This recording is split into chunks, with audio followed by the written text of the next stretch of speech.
Shalom saudara yang dikasihi Tuhan Yesus Kristus, selamat pagi, salam sejahtera buat saudara semua dimanapun saudara berada. Damai dan sukacita oleh Roh Kudus melimpah senantiasa dalam hati dan kehidupan saudara semua. Sebelum kita mendengarkan renungan firman Tuhan, mari sama-sama kita siapkan hati dan berdoa. Tuhan Allah Bapa kami di dalam surga, Bapa di dalam nama Tuhan Yesus Kristus. Tuhan yang senantiasa baik, yang peduli dan mengasihi kami. Kami mengucap syukur Tuhan oleh karena berkat perlindungan-Mu di sepanjang malam hingga pagi hari ini. Kembali saat ini kami bangun dengan kekuatan, kesehatan dan berkat Tuhan. Kami mengalami kasih karunia Tuhan setiap hari. Terima kasih ya Tuhan. Saat ini kami mau mendengarkan sabda firman-Mu. Berbicaralah kepada setiap kami ya Tuhan. Jamah hati kami ya Roh Kudus, supaya kami dapat mengerti akan kehendak Tuhan. Dalam nama Tuhan Yesus kami berdoa. Haleluya. Amin. Saudara yang dikasihi Tuhan, ayat renungan kita pada saat ini terdapat di dalam kitab Daniel pasal 12 ayat yang ke-10. Tertulis demikian. Banyak orang akan disucikan dan dimurnikan dan diuji. Tetapi orang-orang fasik akan berlaku fasik. Tidak seorang pun dari orang fasik itu akan memahaminya. Tetapi orang-orang bijaksana akan memahaminya. Saudara yang dikasihi Tuhan, akan ada masa penyucian, pemurnian, dan pengujian melalui berbagai peristiwa yang terjadi secara global maupun secara pribadi. Bahkan pemurnian ini sebenarnya sudah terjadi, sedang terjadi dan terus akan terjadi hingga mencapai klimaksnya di akhir dari akhir zaman. Pemurnian ini tidak untuk menjatuhkan kita, tapi untuk menyempurnakan kita di hadapan Tuhan. Dan dalam pemurnian ini, perlu kita ketahui saudara, bahwa Tuhan tidak membiarkan, tapi menolong dan menguatkan kita. Orang-orang fasik akan tetap berlaku fasik, meskipun mereka melihat dan mengalami berbagai kesesakan dan berbagai peristiwa akhir zaman.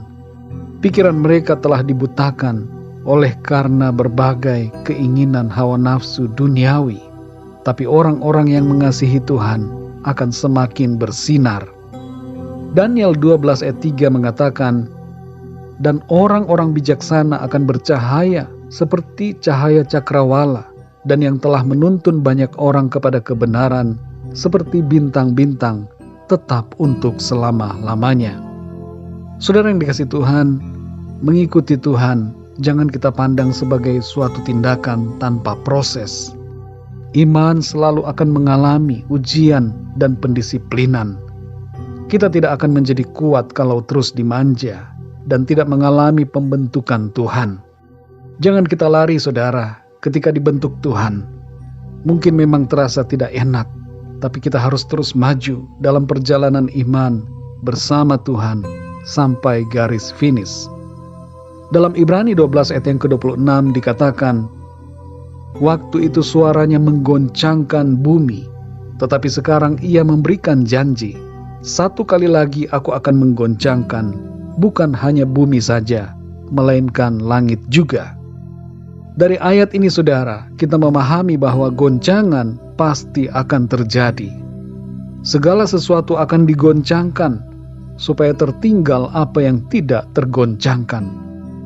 Mungkin ini terdengar menakutkan saudara, tapi jangan kita takut, sebab bagi kita yang percaya kepada Tuhan Yesus, kita telah masuk ke dalam kerajaan Allah yang tidak tergoncangkan. Dalam Ibrani 12 ayat 29 tertulis, bahwa Allah kita adalah api yang menghanguskan. Berhubungan dengan pemurnian ini saudara, perlu kita ketahui bahwa Tuhan adalah api yang menghanguskan, sebagaimana dituliskan dalam Ibrani 12 ayat 29. Tuhan akan memurnikan semua orang seperti memurnikan emas. Dan kita akan muncul bagaikan emas yang murni dan yang teruji. Namun bagi yang tidak sungguh-sungguh di dalam Tuhan, api pemurnian itu akan berdampak menghanguskan.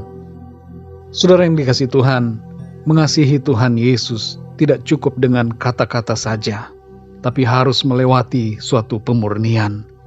Kalau kita dimurnikan Tuhan, bersyukurlah, karena itu berarti bahwa Tuhan mau menjadikan kita sempurna. Tidak ada yang dapat memisahkan kita dari kasih Tuhan. Inilah yang perlu kita ingat selalu saudara. ketika kita sedang mengalami proses pemurnian. Kalau kita diizinkan untuk mengalami pengalaman-pengalaman yang sulit, maka pasti kita juga dimampukan Tuhan untuk dapat melewati semuanya itu dan keluar sebagai orang-orang yang menang, yang semakin bersinar di hadapan Tuhan. Saudara yang dikasihi Tuhan, bagi kita yang percaya kepada Kristus, kepada kita akan diberikan hikmat untuk dapat melihat tanda-tanda zaman. Ketika waktunya akan tiba, Tuhan akan memberikan kepada kita pengertian, sehingga kita dapat memahami apa yang terjadi. Mari saudara yang dikasihi Tuhan, bersiaplah selalu menantikan kedatangan Tuhan. Hiduplah benar, semakin kudus di hadapan Tuhan. Taatilah firman-Nya dan setia selalu sampai akhir. Mari kita berdoa saudara. Bapa kami yang di sorga, Bapa di dalam nama Tuhan Yesus Kristus, kami bersyukur untuk firman-Mu ya Tuhan, yang mengajar kami bahwa pemurnian pasti akan terjadi. Penyucian, pengujian akan dialami, goncangan akan terjadi. Dan itu semua bertujuan untuk menyempurnakan kami yang percaya dan berharap kepada-Mu. Kami menyadari ya Tuhan, bahwa pemurnian itu bukan untuk menjatuhkan kami, tapi untuk membuat kami semakin bersinar dan murni di hadapan-Mu ya Tuhan.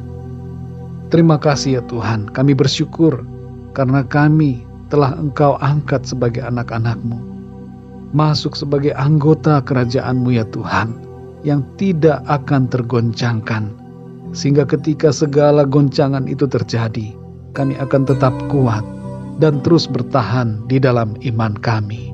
Terima kasih Tuhan, pimpin kami selalu ya Tuhan, dalam setiap perjalanan hidup kami ini, dalam segala sesuatu, dalam menghadapi berbagai peristiwa yang ada. Biarlah Tuhan, Engkau berikan kami hikmat-Mu, supaya kami dapat mengerti, dan berikan kami kekuatan-Mu Tuhan, untuk kami mampu melewati semuanya. Terima kasih ya Tuhan, kami bersyukur untuk firman-Mu. Di sepanjang hari ini kami mohon pimpinan Tuhan, tuntun kami dalam setiap langkah, dan sertai kami dalam setiap aktivitas kami. Biarlah dalam semuanya nama-Mu Tuhan senantiasa kami muliakan. Kami berdoa untuk yang sedang sakit, jamahlah dan sembuhkan ya Tuhan. Kuatkanlah yang lemah, berikan semangat kepada yang berputus asa. Lepaskanlah yang terbelenggu, dan berikan jalan keluar kepada mereka yang sedang mengalami masalah dan persoalan dalam hidupnya. Terima kasih ya Tuhan. Kami percaya berkat, damai sejahtera dan kasih karunia Tuhan senantiasa melimpah dalam kehidupan kami. Terpujilah nama-Mu ya Tuhan. Dalam nama Tuhan Yesus Kristus, Tuhan dan Juru Selamat kami berdoa dan mengucap syukur. Haleluya. Amin. Puji Tuhan, saudara yang dikasihi Tuhan, saya percaya firman Tuhan menjadi berkat dan kekuatan buat saudara semua, dan Roh Kudus akan menolong saudara untuk lebih lagi memahami kebenaran firman Tuhan. Tuhan Yesus memberkati saudara semua. Sampai jumpa dalam renungan yang berikutnya. Haleluya.